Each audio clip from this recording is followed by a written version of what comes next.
and thanks for tuning in. For the Looking Back series, I'm Marianne Pleva. This is the 10th in a series of programs that feature community members who I believe have led extraordinary lives. Today's guest has lived in Chester her entire life and in the same home. A retired teacher, mentor, and business owner with her family, she currently serves the board of the Visiting Nurses of the Lower Valley and is active in the Chester Historical Society and the Community Church of Chester. And she rarely misses a New York Yankee baseball or Yukon girls basketball game. I'm pleased to welcome to our show today, Peggy Lieberman. Thank you. Sometimes known as Margaret, right? Correct. Named after my grandmother. But I have only 3 members who call me Margaret that I can think of. Okay. To everybody else, I'm Peggy. Okay, great. So I've come up with a few questions for today, and I think we should get started. So let's get right to it, and I want you to tell me, we do have a picture of your beautiful home. So were you actually born in the house on West Main Street? I was not born in that house. I was born on June 28th at Middlesex Hospital in Middletown. Mm-hmm. Early, I was a preemie and stayed in the hospital for several months after I was born. But when I did come home, which was shortly before the hurricane of '38, this is where I came. Uh-huh. Great. Well, what a wonderful house to come home to. And we have a picture of you have a few outbuildings. There it is. You have a garage, so you can keep your nice car all dry during all these storms. That's correct. I love my barn. And it's good size. So did you have siblings? Yes, I have one brother, older than me, and my caretaker during the '38 hurricane. He was your caretaker? He was my caretaker. So you were just a few months old, so you can't remember the winds, right? I really can't remember the winds, but I have been told that I was placed in a very safe corner in my house. Well, you look like you're being well taken care of in this picture here. I was well taken care of. Uh-huh. Safe, right, okay, in that house. And there was quite a bit of damage. That was a hurricane, I guess, where Katharine Hepburn's house washed away or got damaged, so some damage here. Many houses. Chester had tons of trees and messes, so I am told. But it was along the shoreline where there was tremendous loss of life. Mm-hmm. Now, your dad was a doctor, and how long was he a doctor, and where was his office located? Well, he was a doctor for over 50 years, a GP. Today, I guess it would be primary care doctor. When once he got to Chester, his first office was in the center of town, and in 1937, his office was on West Main Street. In the house? In the house. In the house, okay. And the first office was right around that rotary? Where the first office in town around 1934 was where Otto's Pizza is today. Otto's Pizza, okay. That's quite a landmark for these days. Right. Okay. So, but he wasn't a Chester native, your dad? Not at all. He was born in Brooklyn. Mm-hmm. And we see him, he was in the military. We just saw him at his desk and in his uniform. And so we should talk about his education, because I think we have a shot of his diploma.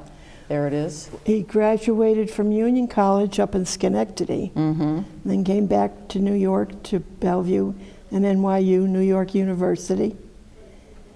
And happened to meet my mother, who was also in New York as a nurse, a graduate of New Britain High School. With 3 girls, they left for the big city to become nurses. And while she was in nursing school, he did his residency in the same hospital, and How the convenient. rest is history. How convenient. So when he was in the house, we have a picture of the room. That was his, would have been. Now you've taken that over as your That's right. hangout room, right? So that would have been his examining room, I He guess. had one room. The hallway was a waiting room with a few There's chairs. your hallway, beautiful This hallway. is the stairs going upstairs, and as a youngster, it was great. When I should have been in bed, I just would go down and talk to the patients waiting to go see them. Forget HIPAA rules. There were no HIPAA rules. You heard everything. Did you ask him what they were there for? Sometimes I would tell, but I just enjoyed visiting with everybody till I got caught by my mother. Uh-oh. Back to bed. Then you were in big trouble, huh? So your mom, we have a good shot of your mom's graduating class. And Yep, she attended the Brooklyn Methodist Episcopal School of Nursing. and she lived in New Britain? She was born in Kensington, Okay. went to high school in New Britain. Okay. So we have a couple of, there you go. There's a nice shot of your mom. Now, was she as active in the community as you are? She was, and she was very active in church. During the war, she was active, but she was busy. And she helped your dad sometimes, right? Sometimes she did. Yeah. When we had Chesterfield, she helped Okay. in that business. Okay. So, yes. And you also worked in your father's office, right? Sometimes? You mean as a little kid? Well, you did something with... Yes. Dad was very forward-looking, and he had, at the end of the war, he put a new addition on the house. So he had 6 more rooms, including an x-ray machine, which not many doctors had. And of course, he had a developing room. And in the developing room were also other collectibles like nose drops and cough medicine. And I would have much joy filling the nose drop bottles, putting the tag on, and the same with the cough medicine. Good. You must have got very good at that, huh? I got Very good at efficient. We have actually, well, let's talk a little bit about your house, because it's such an interesting house, and it's so perfectly put on the lot, and I've always admired it, and I admire the yellow, too. Was it all? No, it wasn't always yellow, was it? The yellow color? All my life, it's been yellow. So there's okay, now that's with the addition, I guess, or without the addition. That's without the addition. And then I think we also have an earlier photo. Oh, there's Okay. a real early. Okay. This is very early.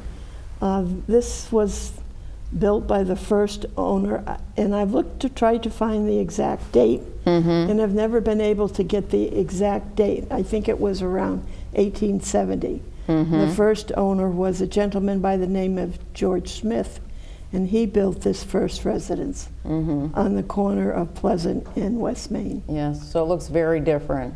Looks very different today. And then the next owner, did he put the addition, or was The it next the... owner was a fellow by the name of Samuel Gledhill, and for the first time it appears on a Chester map, and that was in 1874.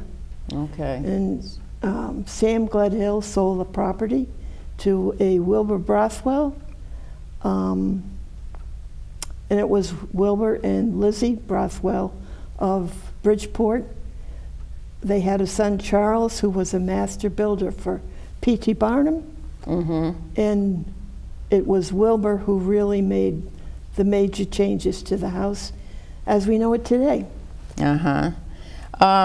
So the addition, well, how big was the addition?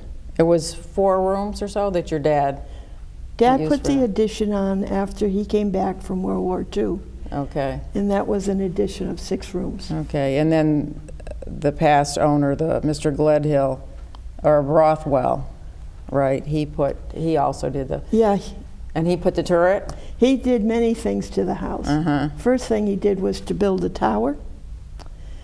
And I think because of his relationship and his father's relationship, he received from the estate of P.T. Barnum two really neat features about the house. Mm-hmm. One is a china cupboard that goes from the floor to the ceiling in the dining room, and the other is a stained glass window. Okay. And here's the that upper room. This the is up in the tower. Yeah. And you said one of the owners used this, what, as her Sewing room. ironing? Oh, her sewing Sewing room. So, yeah, that's really nice. Great view from up there. Okay, this is a stained glass window that Wilbur Brathwell got from P.T. Barnum. Mm-hmm. And then there's the china cabinet, too, That's the part of china it. There cabinet. it is. Yeah, beautiful china cabinet. Let's see, what attracted your parents to that house? Why did they purchase that house? Well, remember, they came to town in '34. My father's first office was in the center of town, and they lived, the three of them, my brother, my mother, and father, lived in a house on Pelton Hill, which is a little road from the United Church going up across the street. And I am told that house was very, very cold. Okay. And also, I think the bank had it and was looking for a buyer. Oh, okay. So they went from Pelton Hill out to West Main Street Uh-huh. Okay. in And- 1937. So, let's see, there were a couple other pictures before I move on to our next question. Okay, we have the tower. Now there's one of a special little building in the backyard. Aha, Oh, there. that little building? And it's funny because a lot of the Chester houses are old, and a lot of them still have their outhouses. And a woman wrote a book, right? Leslie Strauss wrote a book about outhouses. And all their varied uses. Some people put their chickens in them, and gardening supplies, I guess. So that's, here's a copy of that book. Ours was a three-holer. Yeah, so yours was special, more special. Big. We have a really early, I think it's a postcard of the street, while we're talking about the house, if that one can get resurrected from back there. Okay. All righty. Well, we'll move on. So Chester must have been a wonderful place to grow up as a child. It was. And you had a lot of friends there and a lot of good times. Oh, yes. This was during the war. Uh-huh. Two of my friends who lived across the street. And to this day, still my best friends. Yeah, that's great. They're still in Chester. No, they're all Oh, over. One oh. lives in Saybrook, Uh-huh. and one lives out in the Midwest. Oh, okay. So one stuck around. Yep. And there's your other It's the pal. same little girl, and we're sitting down in front of the Chester Library, Uh-huh. with Very our- studious. very studious, with our baby carriage. Uh-huh. That's great. That's a great picture. And so yeah, as a child though, while you hung out with your friends here. Oh, here you are This again. is across the street at my friend's house. Uh-huh. Note how high the snow was? Yeah. And that was at a special, you know the year of that storm? No, I don't. So, I was probably about 8 or 9. uh-huh. You were 8 or 9. Yeah, you look about that age. Well, you look like you're having fun. So, Chester's changed a lot, like some of the other towns, Deep River and Essex. So, what do you think is the biggest change? Ooh. Well, I don't know if I could just hit one thing that's a big change. In my younger days, Chester Center had many kinds of businesses and stores. I could go through them one by one and tell you what was there that I remember over my lifetime. And today we have 8 restaurants in the center, still with other businesses, but long ago it was many grocery stores, a clothing store, a pharmacy. We even had a hardware store. Oh, this is Robbie's store. Oh, and Robbie's store. Right. Yeah. May I tell you about Robbie's? Yes, please. Everybody loved Robbie. Robbie smiled, he was happy, he was generous, he was just very friendly to everybody of all ages. And you always went to Robbie's store. And when you went into Robbie's store, there was a huge marble counter with stools, about 7 or 8. And if you were a little kid, you loved these stools because you could just spin right around all the way around. But he had fabulous ice cream in a dish, ice cream cones, milkshakes, sundaes, banana splits, with real hot fudge sauce, none of this light stuff. Real hot fudge cream, sauce. No burgers though, just ice No cream? burgers, but he had chopped ham and pickle sandwiches, and tuna fish sandwiches, and a couple of booths where you could sit. He had sold all kinds of supplies and personal stuff. He had a corner with comic book and magazines, penny candy, a corner with stationery stuff and school supplies that you needed. So a real general store. Cards, toys, Whitman candy, everything. But best of all, in Robbie's store, there was a telephone booth. So, and you had to go to the telephone booth to see if there was any coin in the slot, and to read all the messages that were scribbled all over the side of it. But it was a mainstay in the center of Chester. Yeah, sounds like a wonderful place. And I think a lot of towns, most towns probably had a store like that of some side.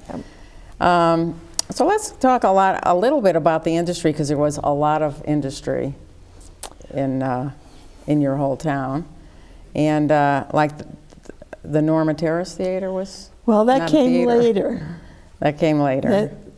I would put that with the kind of the new Chester. Okay. A little bit. Okay. And the mill where the Chester Historical Society is. Chester had small industry with a lot of tool making.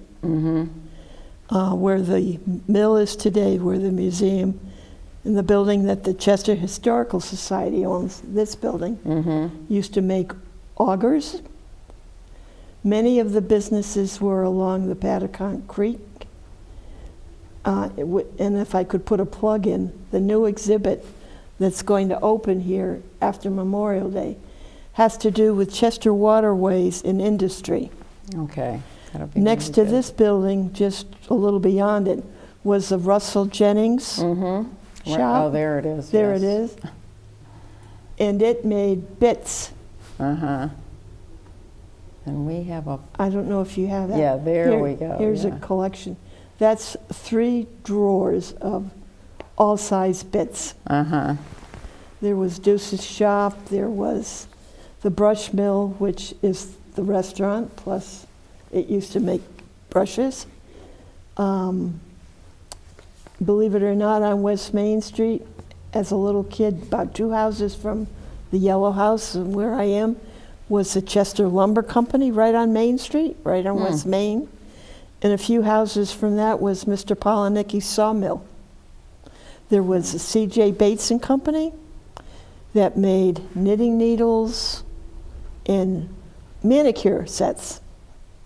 And where was that one located? That was where the Norma Terrace Theater is now. And there was Brooks's shop that made hooks. Well, the Norma Terrace Theater building makes a great theater nowadays. Does indeed. Yeah. So let's see, we have some shots of downtown, so maybe we could take both sides There it is. Take a look at these and you could tell me about some of the buildings. We have that corner building, and That's the old bank. Now it's Grano's restaurant. another new restaurant. Another yeah, new restaurant yeah. with terrific food, I Good. hear. You know, in my younger days and for a very long time, the Chester Bank, the Savings Bank, was the place to go on Friday night. Because number one, you got to take care of your business, but you got to visit everybody. Oh. Everybody in town went to the bank on Friday night. And if it was Memorial Day, on the way out, you would always find two ladies selling poppies Oh, is that right? from huh? the American Legion. I Very remember that. predictable. Very predictable. So on Friday night, it was just that everybody was bringing their money in to deposit Yeah, from their or- stores. or taking money out Oh. or whatever. for a weekend. Just visiting. Yeah. Oh, yeah, now this is a very interesting building on the corner of, that is West Main, right? West Main and Main, right there. Now there's an artist Artists below. But here now. What? Off to the left is a brook. I think this sold like boots and coats and stuff, but I'm not positive about this building. Okay. And, oh, that's the wheat market. That's the Yeah, wheat market. that's from the wheat front. market, So, which and is that had a unique use too, right? Wasn't that? Well, okay. The building, the stone, this is a stone building. Uh-huh. It's in the center of town. And long ago, the front of it, this back end was not there. The front of it, though, was Dangler's service station and gas station, right in the center. Over the years, a back end was put in, and there's businesses and stores. This is a dress shop now, but it used to be the old post office. It's quite a impressive building. Back to the service station, though, you said he had something kind of unique because he didn't have a mechanical lift. Yeah, this was before the lift, and you had to bring your car in, and in the middle of the room, there was a scooped out area, and you got on a ladder and went down underneath so you could look up in the car. Pretty clever. Well, lots of changes there. So I guess we'll talk a little bit about your schooling. So where did you go to high school? Oh, well, let's see. I'll go back a little before and start with Chester Grammar School then. Okay. Grammar School. And that was located where the Chester Hose Company is today. And attached to that was the high school, Chester High School. And 7th and 8th grade was in there too. So I went to the grammar school part. And during junior high school, Valley Regional was starting to be built. I was not in the first class from Valley, but maybe about the fourth. And the year it was being built, I think I was in 7th or 8th grade, was a really fun year because we went to Essex in the morning and Chester in the afternoon and spent the year riding the school bus. Oh, yeah. That must have been a big change. from That was a big walking, right? change. Yeah. So then I graduated from Valley, Oh, there you are. And, Graduation picture. went to the Midwest to a college called McMurray College in Jacksonville, Illinois, 90 miles east of St. Louis, a small girls' college, which became co-ed while I was there. I'm going to talk more about school, but I think we're just going to take a little break now. And we have a wonderful public service announcement about public access television. So stay tuned and don't go away. With newspapers and media outlets merging all over the country, communities are losing their local voice. There's so much going on in the community that I think doesn't really, there's a lot of folks who are unaware of it. And I think things like this can bring it out into the community and in that way kind of bring the community together. Information to our residents is the key to good governance. And with the national media and local media not often covering us, this is an excellent opportunity for us constantly to communicate with our constituents and also to have them communicate with us. The best outcomes will be achieved through a community-based organization that grows its operation and scale by means of locally produced programming. All of our content is volunteer produced, so we do shows from talk shows to music shows, working with high schools. VSC-TV is committed to ensuring that the investment made to secure these powerful tools will pay great dividends in the community for many, many years. I went to the meeting. Okay, we're back. That was it always comes up much quicker. I just want to go back and say, when you were in high school, I'm sure you had a lot of friends. What did you folks do for fun? You know, I know you roller skated, but that was earlier. Roller skated. Holiday events were sometimes up in the old meeting house. Went to movies. Had fun tearing around in our cars. Mm-hmm. That was really getting. That was later, right? branching out. Uh-huh. Did you have your own car? I had a car, a little car, shrimp-colored car. Uh-huh. My senior year at Valley. Oh, wow. It And, must have been a big star there. It was fun. Very popular, right? With others who needed a ride. Well, it was a small car. Uh-huh. Okay. So you couldn't take too many friends. Not many friends. Back to high school. I guess we're still on high school, but I wonder if high school is where you developed your love of sports.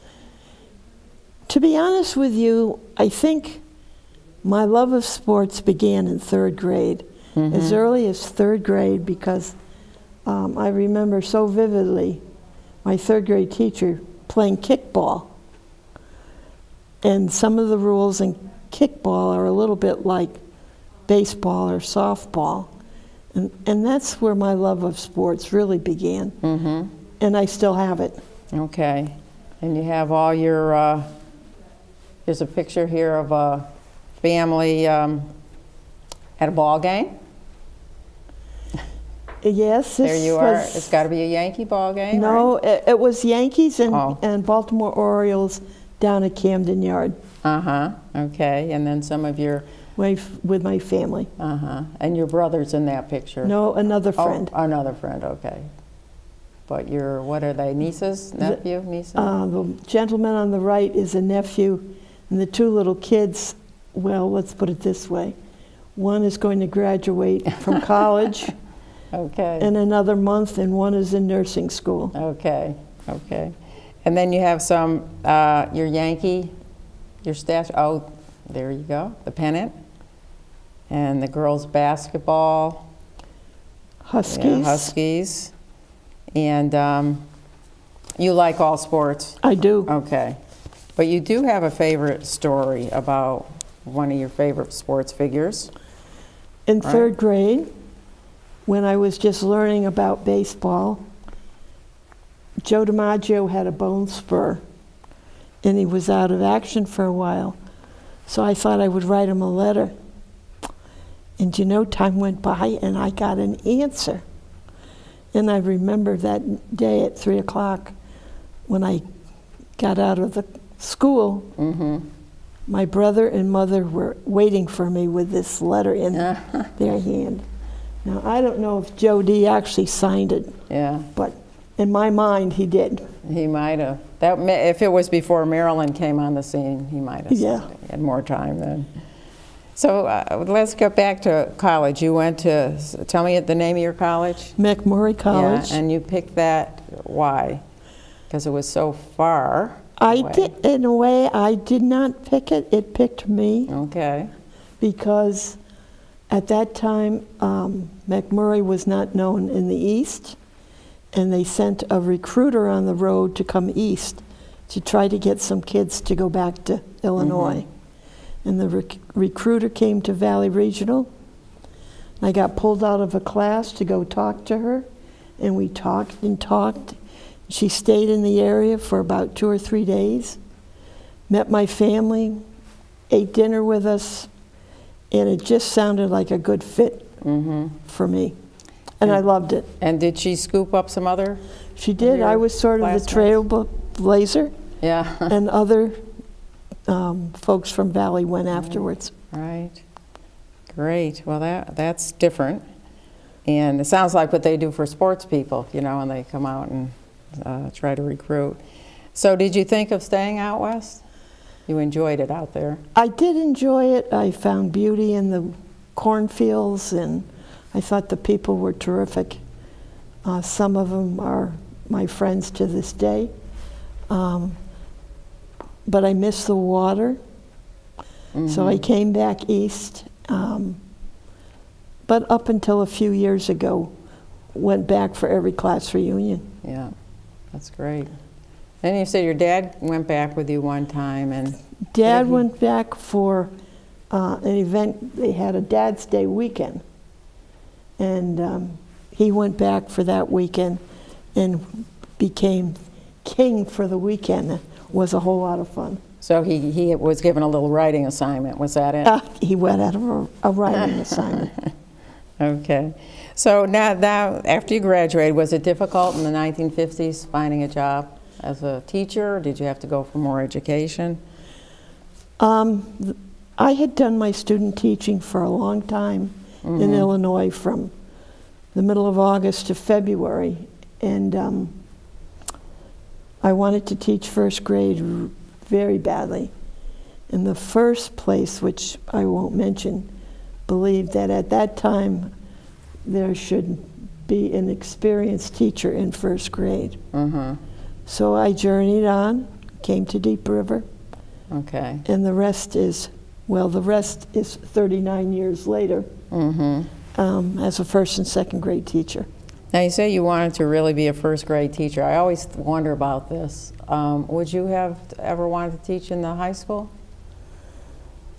I don't think so, but in the summertime I did work with high school students at a drama camp. And I enjoyed that, but with the teaching part, I loved working with the Yeah. first graders. Okay. Because, yeah, people have their preferences. And I think high school must be such a challenge, more of a challenge. Well, first grade is a challenge. Yeah. I mean, you know, teaching everybody how to read and Okay. And we just have to see these photos yeah, this here? is on the merry-go-round at recess time. Okay. All right. And we have the other one of you inside. That third grade teacher who influenced me so much and played with us, I found myself that I carried it into my teaching. Okay. And I taught my kids in the classroom That's great. how to play dodgeball. That's great. Not everybody has a mentor, so that was wonderful. So, since you've retired, and how long did you teach? 39 years. Wow, what a great career. I'm wondering what other things you've gotten involved in. You did mentoring for a while. When after I retired, I mentored for about 10 or 12 years more. And as you mentioned in the beginning, I've done work with the Chester Historical Society, both as a board member or a trustee, and also with programs for children from the Chester Elementary School, Okay. and a couple programs that have been held up at the meeting house. Okay, and then of course you have to go to all your games or watch your games. That's another job, right? Go to them and watch them. And your church, you're very active. Very active in church. And together with your family, you owned a business or owned some businesses at one time. Well, my father was the owner of Chesterfield's Chronic and Convalescent Hospital, and the family worked in that business. Family has worked in all the businesses. That's Chesterfield's. Yeah, Chesterfield's. And We developed and built Chester Village West, which has just recently been bought by Masonicare. It's now called Masonicare at Chester Village. The family worked on that project, and the family worked owning the Inn at Chester, Okay. right across the street. Okay, great. Well, that's a lot of businesses, and you got to participate in People all of did that. different jobs. Uh-huh. And some fun things you did here. Which I know you were a boater, an active boater, and we have, there you are. Yes. And that's your brother, right? That's my brother. Okay. And note, he's wearing a Boston Red Sox hat. And you weren't, you let him ride on the same boat? Or was it his boat? No, we rode on the same boat. And, And we still carry on a little bit. okay, and there's a little shop. Now, you've That loaned your boat out to your nephew, Well, right? the family has gone from power boating to sailing to smaller boats. This was one of the first ones we had, and it was called Candy. It's coming down the river under the bridge. Okay, wonderful. And then here's a shot of you with a program at the Yep, Historical Society. correct. And the On topic- winter sports, Okay, the society did a series of programs on what families did in their free time. And in that one, I was talking about sledding, because that was a flexible flyer sled that took 2 people. And because of where we lived on the corner, we could start up on Ridge Road, come down Pleasant Street, and go to Straits Road on a terrific ride. wow. Just coming back would be the difficult part, right? Well, we Dragging. tried to hitch a ride up with a car. So I want to touch on this question about your church, because it has had an amazing history. I've never heard of 2 congregations literally joining. So could you tell us a little bit about how that all happened? Sure. We have to start in the beginning with no churches in Chester. We were part of the Saybrook Colony. The mother church was the Centerbrook Church, which has been redone. And the folks on the North Parish, which was Chester, thought to come to Centerbrook in the wintertime was a bit much. So they went and finally got permission to build a church in Chester. And the first church that was built was called the Lord's Barn. And that's it. Okay. Very rough, very crude, on the corner of Story Hill and Goose Hill. You'll notice the bottom basement is not even finished. There isn't one. Cold, inside not finished. Sermons were over an hour morning on Sunday and in the evening. Animals were sometimes kept underneath that hollowed out spot.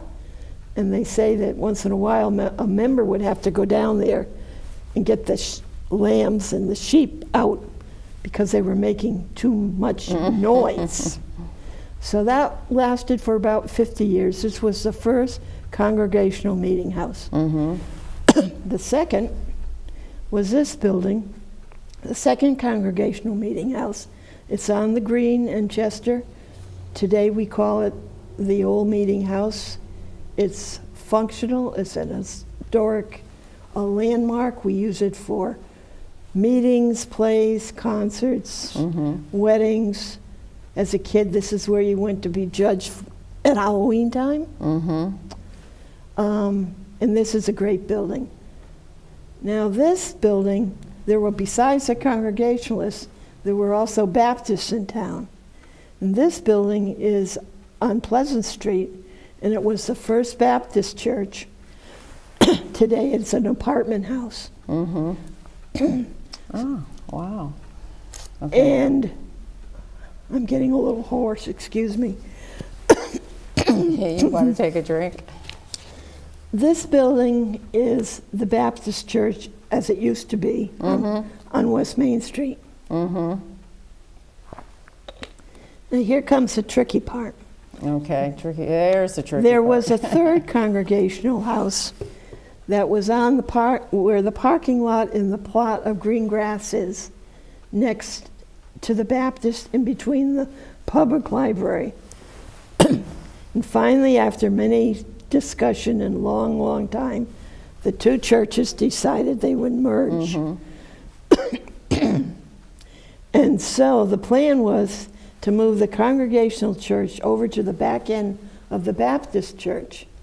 So the steeple came off the Congregational Church, the windows came out, the inside was empty, shutters were off, they loosened it and freed it from the basement, and it got put on a trailer truck with huge beams, and very, very, very slowly inched across the parking lot to join the Baptist Church. And thus, this is the United Years are Church. completed, yeah. The United Church of Chester. And it's just amazing that it all worked out so It well. all worked out. Today it's Okay. affiliated with the United Church of Christ. If you go in there and sit down for Sunday morning worship, your pew is in the Baptist part of the church, but the part that comes across the back has the altar, the chapel, the choir loft, kitchen. Go to the third floor, you can find the old tin ceiling. Great. It was really a very amazing event. Right. And before we move off churches, you shared with me that there was a very special member, Katie Wilcox. And if you could just tell me quickly a little bit about her, because I think we're starting to run a little low on time, and I have a few other things too. Oh, this is a picture of Dr. Katie Wilcox, a member of the Congregational Church. She was a missionary, educator, teacher, founder of a college in India with two other folk, and she spent most of her life in India teaching school, very passionate about education for the Indian woman. Wonderful. That's a short version. Okay. And the church is still connected with the college today. Okay. We send money, and we remember Katie once a year. And I just want to say, because I think this is so interesting, your current pastor pastors in a different way, I think, doesn't he? It's a little unique. Our present pastor, his name is Reverend Alan Froggatt. He's new. And one of his things that he loves to do is to go downtown Chester on Friday morning and hit the coffee places and visit with the people in town. That's where everybody is, hanging out, right? Down there. Yep. Now, your house will be on a house tour House tour, for the church. church. Church in town are having a house tour. And how many houses are on it? I think about 7. There's your beautiful And it's going to watercolor. be held the end of September. Okay, great. Now, I went to a meeting not long ago, well, a year ago, and the topic was the movie, because I think there was more than one movie, maybe that was taped or filmed. I guess back then they filmed them in Chester. It Happened to Jane. So could you talk a little bit about that? It Happened to Jane. Well, it happened in 1958. It starred Doris Day, Jack Lemmon, Ernie Kovac, and there was a fourth by the name of Steve Forrest. Actually, the movie was supposed to be shot in Maine, and it was shot in Chester. It was tons of fun. It was a very family-oriented movie. The town was very much alive because they did a lot of the filming at nighttime, so people were up all night long. They used many extras for the town. Okay. I think we're going to show a clip of this. Ken? So that's...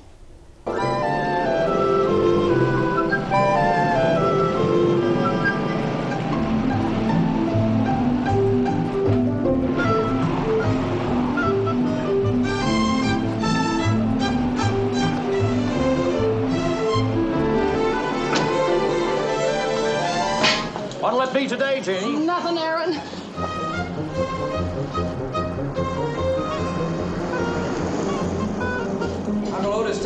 That was fun. That was fun. Now I want to see the whole thing. She's trying to get some lobsters to New York, and Ernie Kovacs tries to stop her.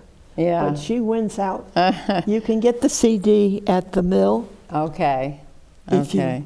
want Now, to purchase did you meet any of the actors while they were all around town? Because they must have ate in the restaurants and everything. Well, Doris lived in Deep River. Steve Forrest lived across the street, and he was young and rather handsome. But we just followed him and tagged them all. You know, they entered in. They were terrific.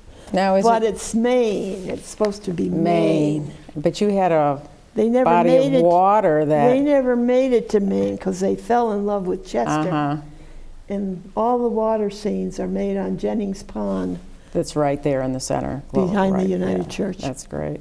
So do you think they stopped for lunch or something? I mean, well, Chester's a little off the beaten path. I don't really know why that first time they started. But it's good that they did, right? I was in college at the time and had to leave before the very end was completed. Well, that's great. It's fun to watch the ones that we can recognize that are that have been filmed around here. So I think we're out of time. Although it's really gone by quickly, hasn't it, Peggy? I must admit it went by quickly. It went by, and wasn't it fun? Oh, it was lots And of fun. interesting for everybody? I hope so. So, well, thank you all for joining us. This concludes our program. Let's see. Oh, if you would like to be a guest on this program, or if you'd like to host this program, contact me, Marianne Pleva, at Contezza, CONTEZSA, @gmail.com. I'd like to thank our crew, Mary Catherine Coburn, Bill Cook. Let's see. Who else? Max Tarbell, Christy Kaminsky, and of course, Chris Morgan. And a special thanks to Peggy Lieberman for sharing her remarkable life. For the Looking Back series, I'm Marianne Pleva. Oh, and thanks for watching.